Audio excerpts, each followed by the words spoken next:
Hello everyone, I am Dr. Tejaswini, Senior Consultant, 49 Fertility Center, Secunderabad. Today I would like to talk about what are the treatment options for those with blocked fallopian tubes.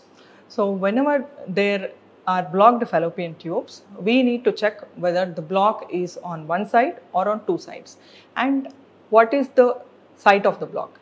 In some of them, the block might be close to the end which is on the side of the ovary. In others, it might be to the end which is close to the uterus. In some others, it might be in the middle.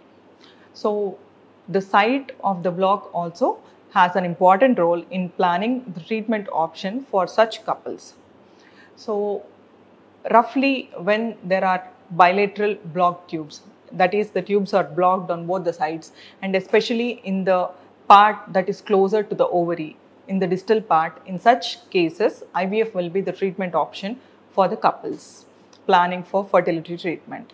But in other cases where the block is towards the side of the uterus, it has to be confirmed with the confirmatory test through laparoscopy and guided procedure and acted upon accordingly. But also in those who have gone for tubectomy surgery, they might be planning pregnancy at a later date in some cases. In such cases, the couples will be given an option of tubal reconstructive surgery versus IVF.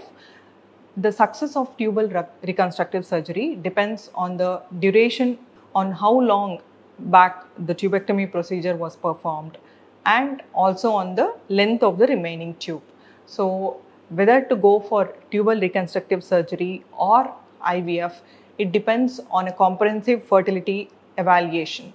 So initially, such couples should be given a basic fertility evaluation, and if all the factors are found to be normal and if it is feasible for tubal reconstructive surgery, then they can go ahead with the surgery.